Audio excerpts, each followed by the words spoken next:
नमस्कार, स्वागत है आपका और मैं हूं आपके साथ बिलाल मलिक। आज हम बात करेंगे कि क्या वाकई में बच गई है मुख्यमंत्री की कुर्सी। कई दिन से लगातार जिस तरह से उत्तराखंड की राजनीति में अलग अलग जो है बातें हो रही है, सवाल निकलकर सामने आ रहे हैं और 2 दिन की अगर बात की जाए उत्तराखंड की राजनीति को लेकर अलग अलग सवाल लगातार सामने आ रहे थे। मुख्यमंत्री त्रिवेंद्र सिंह रावत ने सारे कार्यक्रम अपने रद्द कर दिए थे और कल दिल्ली पहुंच गए थे क्योंकि आलाकमान ने तलब किया था। कई मुद्दों को लेकर बातचीत हुई और जिस तरह से नाराजगी को लेकर भी सवाल कहीं खड़े हो रहे थे और साथ ही सबसे बड़ा सवाल यह था कि क्या उत्तराखंड सरकार में अब जो नेतृत्व है वो बदलने जा रहा है। चारों तरफ चर्चा थी, चाहे पक्ष हो या विपक्ष, लगातार इस तरह के सवाल निकलकर सामने आ रहे थे। बैठकों का दौर लगातार चल रहा था, उत्तराखंड से लेकर दिल्ली तक, और राजनीति गरमा रही थी। लेकिन जैसे ही वापस मुख्यमंत्री लौटते हैं देहरादून और फिर से कई सवाल भी खड़े होते और कई सवालों का आंसर भी मिल जाता है कि क्या बच गई है मुख्यमंत्री की कुर्सी। लेकिन फिर से जो यहां पर बताया जा रहा है कि पीसी करेंगे मुख्यमंत्री, और आपको बता दें कि उसी के आधार पर अब देखना होगा कि क्या कुछ और यहां पर निकलकर सामने आता है। बड़ा अहम सवाल है, राजनीति है, कुछ भी हो सकता है। हर कोई जानना चाहता है कि आखिरकार आने वाला कल कैसे होगा, क्या होगा और कब होगा और कैसे होगा। इन्हीं तमाम सवालों पर विस्तार से बातचीत करने के लिए मेरे साथ कुछ खास मेहमान जुड़ रहे हैं, उनसे भी आपका परिचय करा दें। मेरे साथ संजीव सैनी है, जिला महासचिव भारतीय किसान यूनियन के, मेरे साथ जुड़ रहे हैं। उनसे हम लोग जानेंगे आखिरकार इस पूरे घमासान को वो कैसे देखते हैं। संजीव जी, आपका बहुत बहुत स्वागत है। और साथ ही मेरे साथ वीएस पाल है, प्रदेश सचिव हैं बीएसपी की उत्तराखंड के, मेरे साथ जुड़ रहे हैं। वीएस पाल जी, आपका भी बहुत बहुत स्वागत है। और साथ ही बीजेपी नेता डॉक्टर मधु सिंह भी मेरे साथ जुड़ रही हैं। डॉक्टर जी, मधु जी, आपका भी बहुत बहुत स्वागत है। सबसे पहला सवाल मेरा डॉक्टर मधु जी आप ही से है। अलग अलग तरह की चर्चा, अलग अलग सवाल निकलकर सामने आ रहा है मुख्यमंत्री जी को लेकर। क्या माना जाए, नेतृत्व जस का तस बना रहेगा? देखिए, चर्चा तो 2-3 दिन से है और ये पीछे भी 1-1.5 साल से बार बार होती रही है। लेकिन चर्चा या अफवाहों को ध्यान न देते हुए अभी तक हम ये नहीं कह सकते कि नेतृत्व बदला जा रहा है, क्योंकि अभी हमारे जो सीएम साहब हैं वो अपने नेतृत्व पर कार्य कर रहे हैं। ठीक है मैडम। वीएस पाल जी, आप किस तरह से देखते हैं इस पूरे घमासान को, जिस तरह से 2 दिन में लगातार जो है उत्तराखंड से लेकर दिल्ली तक सियासत गरमा रही थी। हाईकमान ने बुलाया, बातचीत हुई मुख्यमंत्री से, वापसी होती है, क्या कुछ अनुमान लगाया जाए? बिलाल जी, बहुत बहुत धन्यवाद आपका। आप मेरी आवाज सुन पा रहे हैं? जी बिल्कुल सर, मैं सुन पा रहा हूं। मैं आपके संज्ञान में बहुत ही इंपॉर्टेंट तथ्य डालना चाहता हूं। ये जो असंतोष पार्टी के भीतर चल रहा है, ये एक दिन में पैदा नहीं हुआ है। जी। असल में इसमें माननीय मुख्यमंत्री जी की मजबूरी कहीं ना कहीं दिखाई देती है। जब गवर्नेंस की बात आती है, ये सारा का सारा जो विषय है वो गवर्नेंस से जुड़ा हुआ है, कार्य प्रणाली से जुड़ा हुआ है। गवर्नेंस डिपेंड करती है कि जब आपकी जो डिसीजन मेकिंग पावर है वो आपके पास हो। जब समस्या आती है कि धरातल पर माननीय मुख्यमंत्री देहरादून में और पूरे उत्तराखंड में जी समस्याओं से जूझ रहे हैं, लेकिन उन समस्याओं का जो समाधान है वो निश्चित रूप से जो क्षेत्र के चुने हुए प्रतिनिधि हैं उनके साथ बैठ करके किया जाना होता है। लेकिन समाधान के लिए जो सॉल्यूशन सामने आता है उस पर कहीं ना कहीं पीएमओ एग्री नहीं करता है, और जब पीएमओ एग्री ना करता हो, माननीय मुख्यमंत्री जी का जो शासन है वो पूरी तरीके से निर्भर करता है पीएमओ दिल्ली के ऊपर। जी। एक डिसीजन मेकिंग के लिए उनको निर्भर रहना होता हो, तो निश्चित रूप से जो संतोष क्षेत्रीय प्रतिनिधियों को माननीय जो मतलब विधायिका है जी, उसके सदस्यों को ना मिल पा रहा हो, तो यह असंतोष 1 दिन, 2 दिन, 3 दिन और आज 4 साल हो गए हैं। 1 साल बाकी बचा है चुनाव के लिए, तो यह असंतोष निश्चित रूप से आने वाले चुनाव में एक बहुत बड़ा उलटफेर करने का संकेत है। तो आज यह संकेत धीरे से पहले ही सामने आ गया है। तो मैं धन्यवाद देना चाहूंगा कि माननीय मुख्यमंत्री जी को कि वो उन्होंने किसी भी रूप में सही उन्होंने इस असंतोष को जी उजागर होने में कहीं ना कहीं खुद हेल्प की है। और आज इससे पहले कि 4 साल पूरे होने के बाद 5वें साल चुनाव में जाए भारतीय जनता पार्टी, इन्होंने अपनी वस्तुस्थिति पूरी तरह से स्पष्ट कर दी है कि इनका जो गवर्नेंस है, इनका जो प्रशासन शासन प्रशासन है, वो पूरी तरह से इनके हाथ में नहीं है। आप खुद देख रहे होंगे कि पूरे प्रदेश में कहीं पर भी सरकार काम करती हुई दिखाई नहीं दे रही है, चाहे बेरोजगारी हो। ठीक है वीएस पाल जी, उसका जवाब देगी जनता। ज्यादा वक्त तो नहीं बचा है, 2022 में विधानसभा का चुनाव होने जा रहा है, जनता जनार्दन है, देखना होगा कि किस तरह से जनता जो है जवाब देती है। संजीव सैनी जी, आपको क्या लगता है, मुख्यमंत्री जी की कुर्सी बच गई है या फिर और कुछ देखने को मिलेगा आने वाले कुछ दिनों में? बहुत बहुत धन्यवाद बिलाल जी, आप आवाज सुन पा रहे हैं मेरी? जी बिल्कुल मैं सुन पा रहा हूँ सर, आप अपनी बात पूरी कीजिए। आप एक बार दोबारा प्रश्न रिपीट करिए अपना। संजीव जी, क्या कुछ माना जाए कि या ये मान लिया जाए कि मुख्यमंत्री त्रिवेंद्र सिंह रावत जी की कुर्सी बच गई है, या फिर कुछ और अलग, कुछ और नया आने वाले दिनों में हमें देखने को मिलेगा? देखिए, मैं आपके माध्यम से कहना चाह रहा हूँ, अभी हाल ही में अप्रैल या मई के हफ्ते में ही शुरू में ही ये जिला पंचायत के चुनाव होंगे, हरिद्वार जिला जो बचा हुआ है जी, उसमें जनता इन्हें खुद ब खुद सबक सिखा देगी। और उसके बाद प्रदेश नेता और इनके राष्ट्रीय नेता को अब नहीं बदलना पड़ेगा, 2022 में ऑटोमेटिक जनता बदल देगी। इनके जो 4 साल हैं वो एक काम इन्होंने ऐसा नहीं किया कि किसी के लिए हो। 4 साल में कोई नौकरी नहीं, 4 साल तक किसानों के लिए गन्ने का पेमेंट नहीं बढ़ाया, इकबालपुर मिल पर आज भी तकरीबन 150 करोड़ रुपया बकाया है। इनकी सरकार में मनमानी चल रही है, इस टाइम पर गरीब जनता को परेशान करने पर लगे हुए। ऑटोमेटिक जनता परिवर्तन कर देगी, कुर्सी बच जाए ना बच जाए किसी को पता ही नहीं। लोग तो ठीक है सर, क्योंकि इसमें अभी 1 साल का वक्त है, 2022 में विधानसभा का चुनाव है, जनता जनार्दन होती है, देखना होगा किस तरह से जो है त्रिवेंद्र जी को जवाब दिया जाता है। अगर अच्छा काम किया होगा तो समर्थन मिलेगा, अच्छा काम नहीं किया होगा तो कहीं ना कहीं तो है बदलाव की स्थिति भी देखने को मिल सकती है। 4 साल में एक भर्ती नहीं निकली, सिर्फ 2 लोगों की जॉब लगी यहाँ पूरे प्रदेश में। एक देहरादून के मेयर है उनकी बेटी, और एक जो विधानसभा अध्यक्ष है उनके बेटे की। और उससे अलग बता दो, ये नौकरी पे बात कर लो, 325। ठीक है संजीव सैनी जी, कौन सा डिपार्टमेंट है उससे घर बिठा दे उन लोगों को। ठीक है सर, ठीक है सर। डॉक्टर मधु सिंह जी, हर चीज में ठीक है संजीव जी, मैं लौटूंगा आपके पास। डॉक्टर मधु जी, ये नाराजगी क्यों है? अंतरकल है क्या भारी पड़ेगी?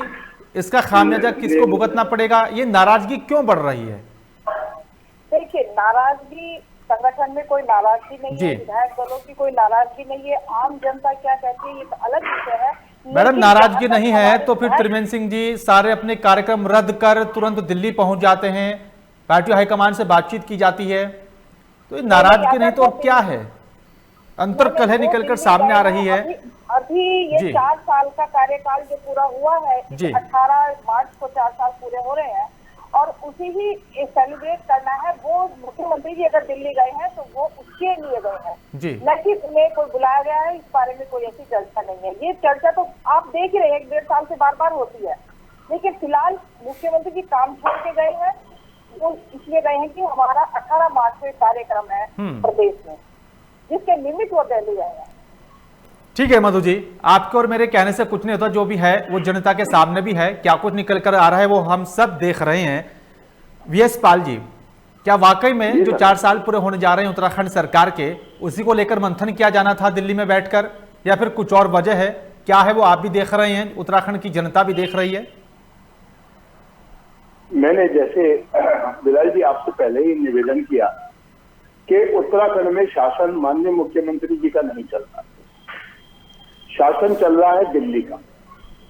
और जिस शासन के चलते आज माननीय मुख्यमंत्री जी इतने मजबूर हैं जी कि उन्हें हर शहर में नशे का, शराब का कोई अंकुश कर पाने में वो पूरी तरह से असमर्थ है। तो आखिरकार वो कौन सा तंत्र है जो इतनी बड़ी पुलिस व्यवस्था होने के बावजूद, आप देखेंगे हरिद्वार में कुंभ का आयोजन होने जा रहा है, और कुंभ के आयोजन में चप्पे चप्पे पर पुलिस की व्यवस्था है, और ना सिर्फ स्टेट की पुलिस, मुझे लगता है कि काउंटर पुलिस भी जो है केंद्र की तरफ से, उनका भी व्यवस्था में जरूर सहयोग होना चाहिए था। ऐसी स्थिति में आज ही आप देखेंगे, अभी कल ही 150 करोड़ की स्मैक पकड़ी गई हरिद्वार।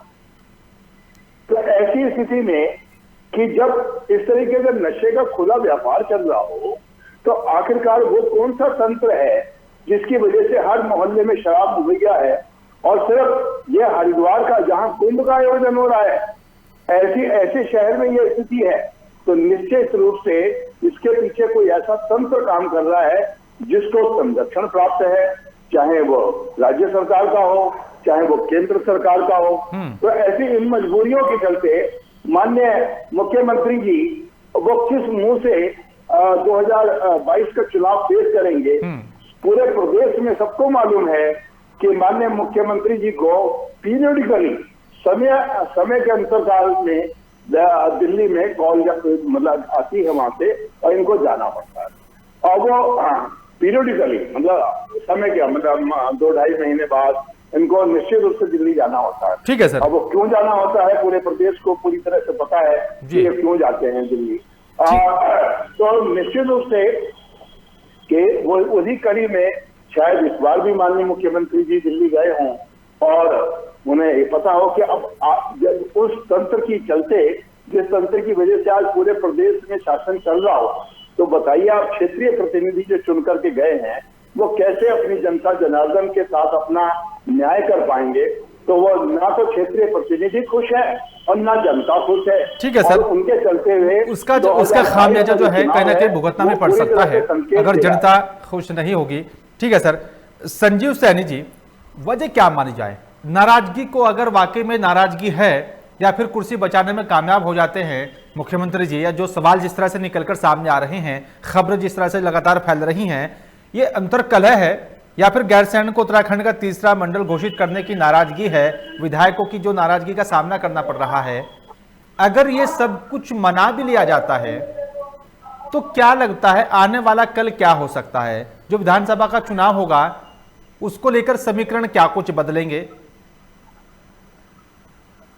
इनका जो अंदर का मामला है, इनके विधायक इनका कुछ नहीं है। इनके एक विधायक हैं हरबंस सिंह चिम्बा जो कांटीपुर से हैं, उन्होंने एक विज्ञापन भी दे रखा है, उसमें लिखा कि मैं मुख्यमंत्री जी के पास कई बार जा चुका और वहाँ के जो डीएम उनसे मिल लिया, किसानों ने जो धान बेचा था अभी पिछली बार ही, उसका आज तक पेमेंट नहीं हो पाया।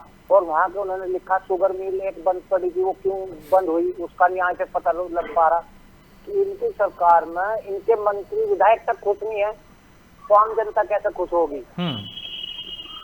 इनके पास सिस्टम चलाना नहीं आ पा रहा, कैसे किस तरीके से चलना चाहिए। ये डबल इंजन की सरकार थी, पर ये यहीं पे फैल होगी। इनके मंत्री कुछ बयान दे रहे, विधायक कुछ बयान दे रहे। इनके एक विधायक थे, वो कह रहे जी ना किसानों को भी तेल का मुंह चाहिए, कोई कुछ बता रहा, कोई कुछ बता रहा। इन्हें यही नहीं पता क्या, बस सत्ता में आ गए और बस ठीक है वैसे ही टाइम हो पास हो जाएगा, 4 साल कट के आगे भी 1 साल हो जाएगा। ठीक है सर, जनता जनार्दन है, बिल्कुल जनता जनार्दन है। डॉक्टर मधु जी, अंदर जो सरकार है, मैं आपको कहना चाह रहा, पूरी तरह इनके जो 4 साल हैं 18 तारीख को मनाएंगे कि हमने 4 साल पूरे कर लिए। हर तरफ विफल है, किसी एक चीज में कामयाब नहीं है। किसान वो परेशान है, मजदूर वो परेशान है, आम जनता पर महंगाई की मार, हर चीज की मार। रुड़की के अंदर मैं आपको बताऊं, ये क्षेत्र वहाँ पर 10-10 हजार रुपए तक के चलान काटे जा रहे। कुछ इस कानून में लिखा हुआ कि आप 10,000 के चलान काट दोगे। तो इस टाइम पर गरीब जनता को परेशान करने का सिस्टम बना लिया, और आने वाले चुनाव में जनता को सबक सिखा देगी। एक मुद्दे पर इनको बात नहीं करी जा रही, और 4 साल में आपको बताऊं ये कहते हैं डबल इंजन की सरकार बनाओ, ये कर देंगे वो कर देंगे। किसानों के लिए पहली बार ऐसा हुआ जो 4 साल में 1 रुपया नहीं बढ़ा। और ठीक है संजीव जी, अब डॉक्टर मधु सिंह जी से जवाब भी ले लेते हैं। ठीक है संजीव जी। डॉक्टर मधु जी, अगर वाकई में विधायक यहाँ पर नाराज है मुख्यमंत्री जी से, फिर जनता खुश कैसे होगी? और 4 साल की बात कही जा रही है उत्तराखंड सरकार के विकास की, किसका उत्थान हुआ, किसका जो है किसको रोजगार मिला? मधु जी देखिए, एक बात मैं कहना चाहती हूँ कि जैसा ये कह रहे कि 4 साल में क्या किया, 4 साल में क्या नहीं किया मुख्यमंत्री जी ने।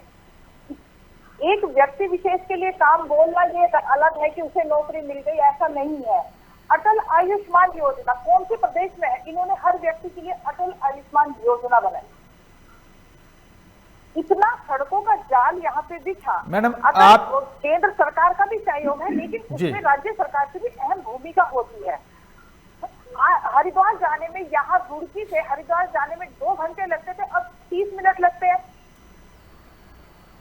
कुंभ के लिए जैसे भी उन्होंने बीएसपी वाले भाई जी ने बोला कि ड्रग्स पकड़ी गई थी, ये पुलिस की मुस्तैदी है। ड्रग्स पकड़ी गई है, संरक्षण होता तो क्यों पकड़ी जाती? लेकिन मैडम, आ कहां से रहा है ये कारोबार? फल फूल क्यों रहा है? इस पर भी बात करनी चाहिए। देखिए, कारोबार फल फूल रहा है, पूरे देश में है। आपने पीछे देखा होगा कि बॉलीवुड का क्या हाल है। ये वाकई चिंता का विषय। मैं इस बात को स्वीकार करती हूँ कि नशे का कारोबार पे बहुत सख्त कदम उठने चाहिए, ये मैं मानती हूँ। और अगर इसके ऊपर पुलिस भी कहीं ना कहीं कदम उठा रही है, धरपकड़ हो रही है, तो वो पुलिस की मुस्तैदी है। कहीं ना कहीं सरकार का भी ये प्रयास है कि ना पकड़ा जाए। ठीक है मैडम। वीएस पाल जी, एक बड़ा यूनिक और बड़ा अहम सवाल है। हरीश रावत जी की सरकार थी उत्तराखंड में, 2016 में मार्च में ही उथल पुथल हुआ था। पिछले साल भी त्रिवेंद्र जी की सरकार में ही उथल पुथल मार्च में हुआ था। अब फिर से मार्च चल रहा है। संयोग क्या बनता है, क्या वजह है? सर, ये मार्च का जो महीना है जी, ये महीना अकाउंटेबिलिटी का महीना होता है। जी, आप भी जानते हैं कि जब अपने पुराने हिसाब किताब का जो समीक्षा होती है और उसका जो समरी बनती है वो मार्च में ही बनती है। तो आपके सरकार चलाने को लेकर के और साथ में अपने लिए फंड इकट्ठा करने के लिए दोनों केसेस में मार्च का महीना बड़ी महत्वपूर्ण भूमिका अदा करता है जी। और मार्च कर आते आते आपको समरी बनानी होती है कि क्या खोया और क्या पाया। तो जब ये खोया और पाया का हिसाब किताब आता है तो निश्चित रूप से संतोष और असंतोष की भावना पैदा होती है कि जब आप देख रहे हो कि आपसे कुछ अकाउंटेबिलिटी की एक्सपेक्टेशंस रही हो केंद्र सरकार की और उस एक्सपेक्टेशंस को आप फुलफिल करने में असमर्थ रहे हों, तो निश्चित रूप से जब ये बातें आती होंगी तो वो आएंगी राज्य के संसाधनों का दोहन करने से ही। और राज्य के संसाधनों की दोहन की बात आएगी तो प्रतिनिधि, जो क्षेत्रीय प्रतिनिधि हैं, उनकी भी भूमिका सामने दिखाई देनी चाहिए। और जब उनकी भूमिका का कोई औचित्य ना हो तो असंतोष पैदा होता है। और जब असंतोष पैदा होता है तो मार्च का महीना दर्पण दिखाने के लिए एक आईना, मतलब आईने का काम करता है। चाहे वो हरीश रावत जी की सरकार रही हो और चाहे वर्तमान सरकार है, दोनों केसेस में ये मार्च का महीना निश्चित रूप से दर्पण का कार्य कर रहा है बिलाल जी। और हमें शासन प्रशासन किस तरह से चलता है इस तरीके की जो है हमें पहली नजर होनी चाहिए साफ, और तभी आप जस्टिफाई कर सकते हैं कि कितनी मजबूरियों के चलते माननीय मुख्यमंत्री महोदय अपनी कुर्सी को पकड़े हुए हैं। और बस अब समस्या ये है कि या तो कुर्सी पकड़ लीजिए या आप 2022 का चुनाव देख लीजिए। दोनों केसों में संतुलन बनाना बड़ा मुश्किल है। ठीक है डॉक्टर मधु जी, संतुलन कैसे बनेगा? देखिए, संतुलन तो जैसे कि सीएम साहब अभी तक, मैंने आपको पहले भी बताया था कि अपने पद पर हैं, और अगर वो रहते हैं तो ये हमारे संगठन के ऊपर डिपेंड करता है जी। बदलना और रहना ये हमारा संगठन के ही निर्देश होते हैं। लेकिन कहीं ना कहीं कुछ तो कमी होगी ना अगर बदलाव होता है नेतृत्व में। मैडम, ये तो आप मानते हैं और आप कह भी रहे कि अगर बदलाव होता है ये कमी, देखिए कुछ तो कमियां रही होंगी। नहीं, कमी की मुझे नहीं लगता कि ऐसी कोई 4 साल में कोई ऐसी कमी रही है। ना विधायक नेतृत्व में कमी है, विधायक दल में भी ऐसी कुछ वो नहीं है, और मुख्यमंत्री के धरातल के कार्यों पर भी कोई कमी नहीं है। हमेशा उनके कार्यों पर चीफ नेतृत्व ने सेंटर से मधु बहन को एक चीज याद दिलाना चाहता हूँ मैं कि डबल इंजन की सरकार का जो जुमला है वो शुरू से चलता रहा, और निश्चित रूप से इंजन तो डबल है लेकिन जो पावर यूनिट है वो दिल्ली में चल रही हुई है, और जो राज्य सरकार का जो इंजन है वो अपना एक्सीलेटर से डाउन। कहना है कि दिल्ली से चल रही है, क्यों? क्या आपको ये लगता है कि मुख्यमंत्री जी कोई डिसीजन अपने आप नहीं लेते? ये आपकी बिल्कुल नहीं, वो लेना चाहते हैं। सेंट्रल में हमारे सेंट्रल में पीएम हमारी पार्टी के हैं, तो जाहिर सी बात है सीएम साहब उनका तो सम्मान रखेंगे ही। हर पार्टी में होता है, मुख्यमंत्री से प्रधानमंत्री का सम्मान रखेगा। जी जी। लेकिन ऐसा अब मैं ठीक है मधु जी, ध्यान आकर्षित करना चाह रहा था कि बहन इस बात को एग्री करेंगी कि चिकित्सा पूरे राज्य में एक बहुत ही महत्वपूर्ण मुद्दा है। आपने अभी अटल आयुष्मान योजना की बात की आपने, लेकिन मैं ये आपको याद दिलाना चाहता हूँ कि हमारा जो उत्तराखंड है उसका बहुत बड़ा भाग पर्वतीय क्षेत्रों का है, और पर्वतीय क्षेत्रों में चिकित्सा में सबसे बड़ी समस्या है। आप बहन हैं तो इस नाते आप जानती हैं कि एक महिला जब गांव में, पहाड़ के किसी गांव में जब प्रसव पीड़ा से मतलब ग्रसित होती है तो उसको तुरंत एक अच्छे हॉस्पिटल की जरूरत होती है। और आप में कितने उदाहरण मैं बहन को दिलाना चाहूंगा कि जहां पर उसको कंधे पर लेकर के चलते हैं और रास्ते में प्रसव जो है महिला करने के लिए मजबूर हो जाती है। ये हम बार 4 साल हो गए कहते रहे कि हमें एक एयर एम्बुलेंस प्रोवाइड कर दीजिए। मैं बहन से पूछना चाहता हूँ, आप तो खुद महिला हैं, तो मुझे बताइए कि क्या एक एयर एम्बुलेंस के लिए जो आप 1-1 करोड़ रुपया एक अखाड़े को बांट देते हैं, टैक्स का पैसा है, लेकिन चिकित्सा के लिए आपके पास 2 करोड़ रुपए का हेलीकॉप्टर नहीं प्रोवाइड कर पाए आपको ये 4 साल में? देखिए जहाँ तक बहन आपको महिला होने के नाते आपके कहीं ना कहीं दर्द तो जरूर होता होगा ना। मैं अब बिल्कुल इस बात से सहमत हूँ कि ऐसी पहाड़ पे ऐसी समस्याएं आती हैं, लेकिन जहाँ तक चिकित्सा का है, पहाड़ पे पहले इतने अस्पताल नहीं होते थे, अब हर गांव में, हर शहर में अच्छे बड़े अस्पताल की सुविधा हो रही है। लेकिन डॉक्टर मधु जी वहाँ पर हालात क्या हैं? वहाँ पर डॉक्टर हैं या नहीं है? वहाँ पर डिस्पेंसरी है या नहीं है? हॉस्पिटल भी बनाए जा रहे हैं, हर हॉस्पिटल में डॉक्टर्स भी हैं, ठीक है, लेकिन अभी बहुत बड़े स्केल पर अस्पताल की सुविधा न होगी, लेकिन फिर भी पहले से बहुत ठीक है। बहुत दुख के साथ आपको बताना चाहता हूँ मैं इस बात को कि हरिद्वार जैसा शहर, आप कम से कम उत्तराखंड को आप ये नहीं कह सकते, उत्तराखंड में हरिद्वार को नहीं कह सकती कि आप ये पिछड़ा शहर है। लेकिन ऐसी स्थिति में मैं आपको याद दिलाना चाहूँ 2017 एक मिनट मैं बताना चाह रहा हूँ, बस 1 मिनट चले।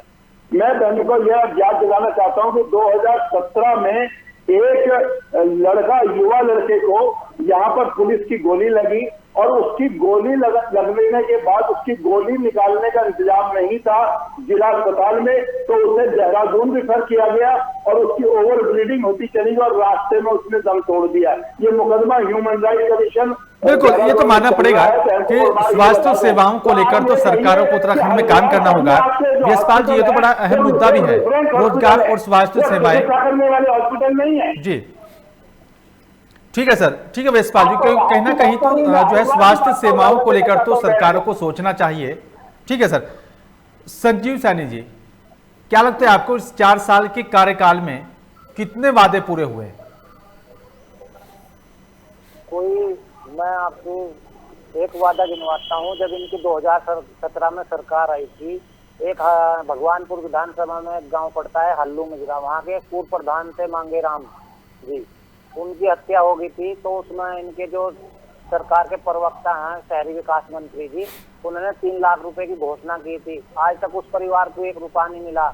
ये झूठी घोषणा करते हैं कि हमने 3 लाख रुपए देंगे, उस परिवार ने नहीं कहा कि हमें घोषणा में पैसा दो। फिर एक शेरपुर में 2 चाचा भतीजे हत्याकांड हुए थे, वहाँ ये घोषणा कर आए थे कि हम 3 लाख रुपए देंगे, वहाँ 1 रुपया नहीं मिला। तो ये घोषणाएं करने में तो पक्के हैं, यहाँ से लेकर दिल्ली तक इनके प्रधानमंत्री सब लोग, पर वादे पर नहीं है। आज भी आप देख रहे हैं, कह रहे कि अभी कुछ दिन पहले बयान आया कि हमने कुंभ के कार्य कंप्लीट कर दिए। आप हरिद्वार में जाकर देखो, पुल के नीचे अभी भी कार्य चल रहे हैं। और ये जो ललतारा पुल बोलते हैं जिसके पास में, वहाँ भी मैं परसों गया था, वहाँ रेलिंग लगाने का कार्य चल रहा है अब तक, और ये कह रहे हैं हम कुंभ को अच्छी तरह से पूर्ण कर देंगे। अरे नहीं तो तुम आप सबसे ये पूछो नहीं कर कहते कि हरिद्वार में कितनी तेजी से काम हो रहे हैं, कोई तेज- जो काम चल रहे हैं उसे तो आप देख रहे हैं। मैडम, हरिद्वार में ही विकास होना उत्तराखंड का विकास नहीं होगा। एक बड़ा तबका है, पहाड़ी क्षेत्र भी है। बनाने के अंदर शहर के अंदर जो कार्य है वो नहीं चल रहे। मैं आपको इन्होंने क्या किया कार्य, पता क्या किया इन्होंने, जो पुरानी दीवारें थी उन पर रंग करा दिया। अरे मैं उधर से निकला, जो सिविल हॉस्पिटल है हरिद्वार का, उस पे क्या कर रहे, पेंटिंग करा रहे और बस पुरानी दीवारों को ढक दिया इन्होंने कि हमने नया कर दिया।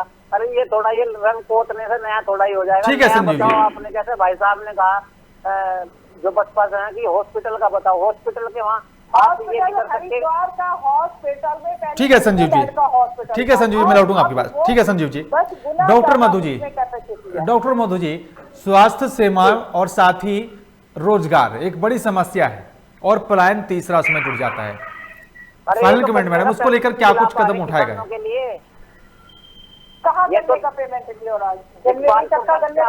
ठीक है संजीव जी, मैं लौटूंगा आपके पास। 4 साल का पेमेंट रुका हुआ गन्ने का, इन पर वो नहीं दिलाया जा रहा। ये तो ठीक है संजीव जी, मैं लौटूंगा आपके पास। Doctor Madhu ji, final comment में आपसे चाहूंगा, स्वास्थ्य सेवाओं की अगर बात हो या फिर रोजगार और पलायन को रोकने की बात हो, क्या कुछ कदम उठाए गए? रोजगार देने को लेकर क्या कुछ कदम उठाया गया सरकार की तरफ से 4 सालों में? Final comment madam. देखिए, जहाँ तक रोजगार की बात है, रोजगार में सेल्फ उसके लिए भी बहुत वो है, ग्रामीणों के लिए बहुत सुविधाएं हैं, बैंकों से ऋण मिल रहा है, किसानों को भी 3 लाख तक का ब्याज मुक्त ऋण है, महिला समूहों को ऋण है, बैंकों से बहुत योजनाएं हैं जो अपने कार्य के लिए हर आदमी सरकारी नौकरी की तरफ क्यों दौड़ता है, क्यों अपना रोजगार खुद स्थापित नहीं करता? जब ठीक है डॉक्टर मधु जी, ठीक है मैडम, नाली से गैस बना के पकौड़े चलेगा। ठीक है मैडम जी। वीएस पाल जी, उल्टी सीधी बातें करने से ठीक है मधु जी, ठीक है मधु जी। वीएस पाल जी, जो सरकार की योजनाएं हैं वो कितनी धरातल पर उतरी इन 4 सालों में, कितने लोगों को सीधा फायदा पहुंचा है? VS Pal ji, final comment sir. देखिए, मैं आपको एक छोटी सी बात बता रही हूँ, स्वयं के रोजगार, सुनिए, स्वयं के रोजगार की मैं आपको बात बता रही हूँ। एक लड़का हरिद्वार सिटी का, उसने बीटेक किया, एमटेक किया, लेकिन उसके अपने पापा का शोरूम है, उसने वो नौकरी न करके अपनी शोरूम पे बैठना पसंद किया। ठीक है डॉक्टर मधु जी, अगर बच्चे पढ़ेंगे और मेहनत करेंगे तो उन्हें उसका फल मिलेगा। ठीक है मधु जी। संजीव जी, फाइनल कमेंट में आपसे चाहूंगा, आने वाला कल बीजेपी के लिए कैसा होगा और 2022 में जो विधानसभा का चुनाव होगा कैसे देखते हैं? Final comment sir.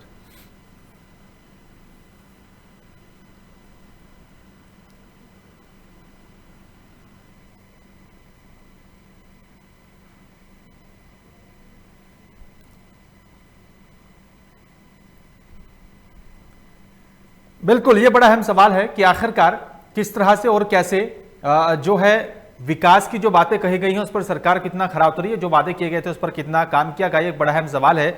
चलिए, शुक्रिया आपका, आप तीनों मेहमानों का बहुत बहुत धन्यवाद। आपने अपना कीमती वक्त निकाला विस्तार से बातचीत करने के लिए, आपका बहुत बहुत धन्यवाद। लेकिन सवाल बड़ा अहम है कि आखिरकार जिस तरीके से उत्तराखंड की राजनीति में कई तरह के सवाल खड़े हो रहे हैं, मुख्यमंत्री की कुर्सी को लेकर यह भी सवाल खड़ा हो रहा है कि क्या वाकई में मुख्यमंत्री त्रिवेंद्र सिंह रावत अपनी कुर्सी को बचाने में कामयाब होंगे या नहीं। वक्त कम है, 2022 में विधानसभा का चुनाव होना है, उसको लेकर किस तरह से संगठन एकजुट होकर, एक साथ होकर जनता के बीच पहुंचेगा, क्या वाकई में जो नाराजगी है उसको दूर किया जाएगा? ये तरह तरह के सवाल, तमाम सवाल जिसके बारे में हर कोई जानना चाहता है कि क्या होगा और कैसे होगा और कब होगा। फिलहाल मेरे साथ सिर्फ इतना ही। नमस्कार।